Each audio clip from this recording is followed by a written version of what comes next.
Hey there, Wastelanders, and welcome back to War Games News Radio, and we have some very exciting Fallout Wasteland Warfare news for you folks, because after months of teasers and speculation, we finally have our first looks at the Commonwealth Wave via a Modiphius live stream on their Twitch channel. Pre-order for this wave won't even start until April 2022, and while most of the units and factions in this wave are centered around Fallout 4, there's all kinds of creatures and robots that are sure to whet your appetite no matter what Wasteland or Fallout game is your personal favorite. So let's get down to business and take a look at all of the new factions and models that will be coming out for Fallout Wasteland Warfare Wave 6, the Commonwealth Wave. As far as the new factions go, I'm pretty sure the Gunners are going to be a fan favorite, and they're also a personal passion project of John Webb, head of War Games over at Modiphius. Now, John is obsessed with this faction, and it shows because these sculpts are just amazing. There are 2 boxes for the Gunners so far, a core box of 4 rank and file units, and one very cool model rocking a set of T-45 power armor, and then there's the Conquerors of Quincy box set, which contains some unique named characters from the faction, like Tessa in her battered salvage power armor, Clint the traitorous Minuteman turned mercenary, and Baker, who is packing some serious firepower with the first ever Wasteland Warfare mini armed with the iconic Fat Man launcher.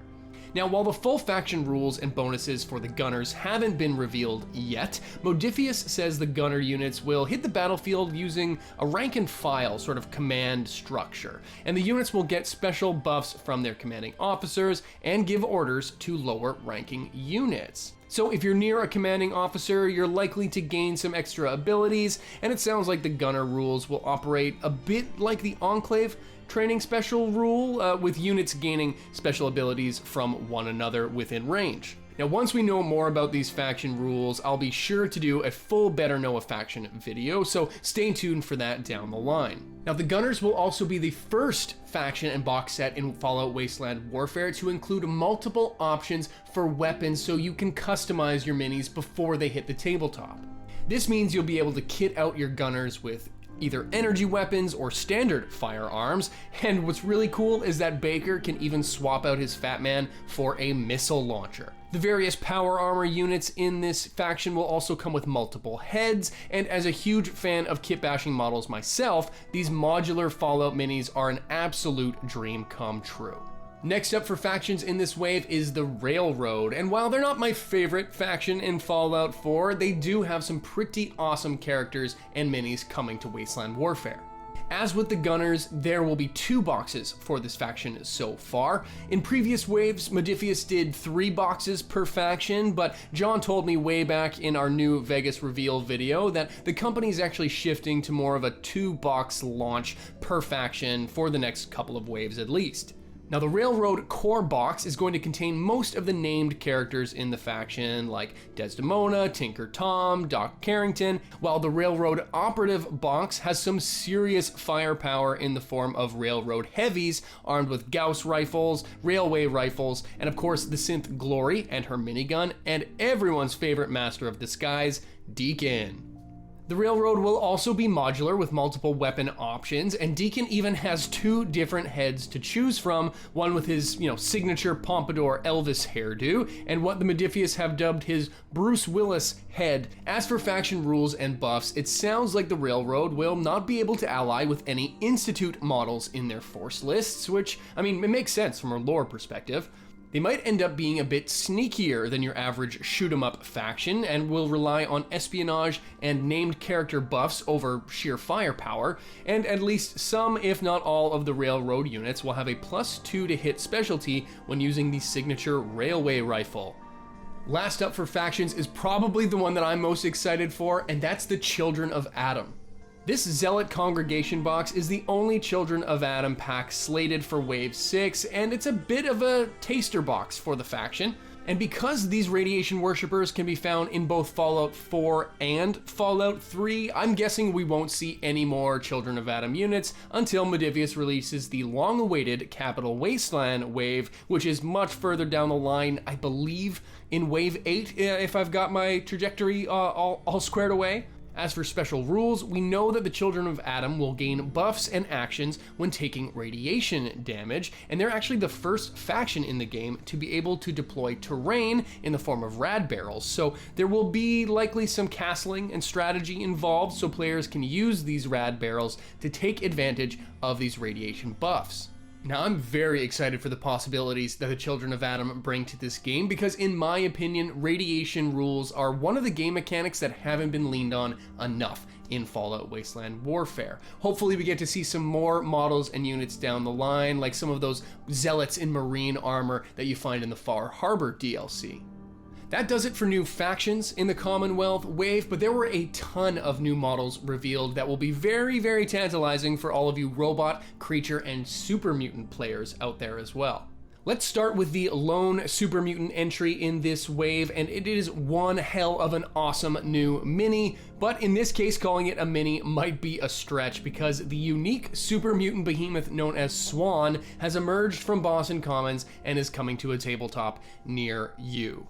This is an absolutely outstanding sculpt and draws a lot of inspiration from the Fallout 4 concept art with this crazy Joker-like face paint. While we'll have to wait until 2022 to get our hands on the model, there are actually unit cards already for Swan available in the Into the Wasteland expansion. Swan is a legendary unit, meaning there are multiple versions of his stat card that you can go up against, and he is an absolute tank. He's got a boat for an arm, an anchor for a weapon, and just a crazy amount of detail on this model. He's absolutely terrifying. Next up are some creepy crawlies, and there are lots of creatures in this next wave, including the Brahmin Herd, Mongrel Dog Pack, and Yao Guai ambush boxes, which all have some amazing looking models. Now, just like Swan, all of these creature models also already have unit cards, which are available in the Into the Wasteland expansion, which, in my humble opinion, is actually the best game mode in Wasteland Warfare. I've actually been meaning to do an Into the Wasteland review and playthrough for months now, so stay tuned for more on that in the near future, but I digress. Out of all of these models, I'm probably the most excited for the Yao Guai because these beasts have been the bane of my Fallout existence going way back to Fallout 3. Now, there was one more epic monster reveal in this wave, and that is the Deathclaw matriarch. She's big, she's mean and lean, and similar to the other creatures in this wave, we've actually already seen her unit cards and attacks as well, but this time in the Denizens of the Wasteland card pack. The matriarch can also be used as a legendary unit, much like Swan, and if you want to see a preview of how she plays on the battlefield, then go ahead and check out this battle report popping up here. Or is it here? It's one of these. Click here. Moving away from creatures, we also got some robot reveals in the Commonwealth Wave. I am a huge fan of robots in Wasteland Warfare, and the Mr. Handy Variants box is a thing of beauty. This box will include options for you to create Mr. Handys, Mr. Gutsies, or Miss Nannies, and will all have different weapons and unit cards available. You'll also get to outfit these units and all of your robots with a fancy new bowler hat, which isn't just a fashion statement, as it actually gives all of your automatrons a +1 to their endurance. Last up for the robots is a pack of Protectron variants.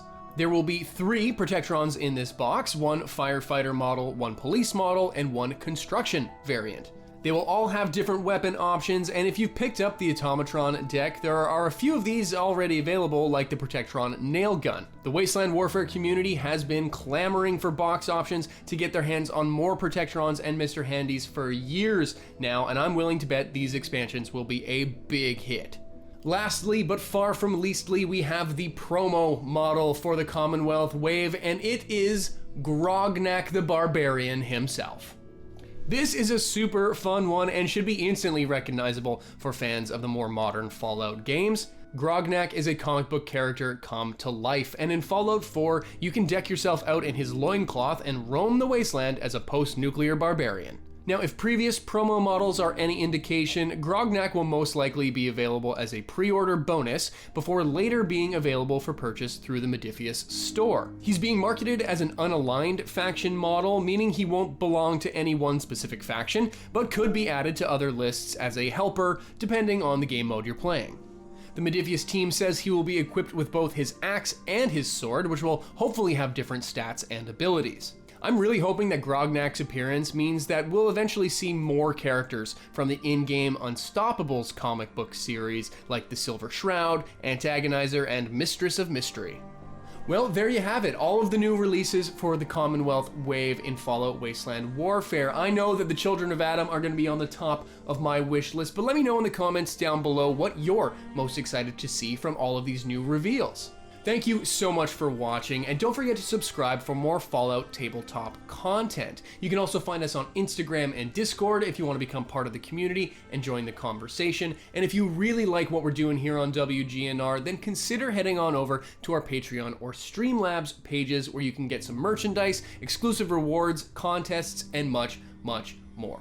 We've got lots more battle reports, news, and reviews coming your way, so stay tuned. WGNR will be back.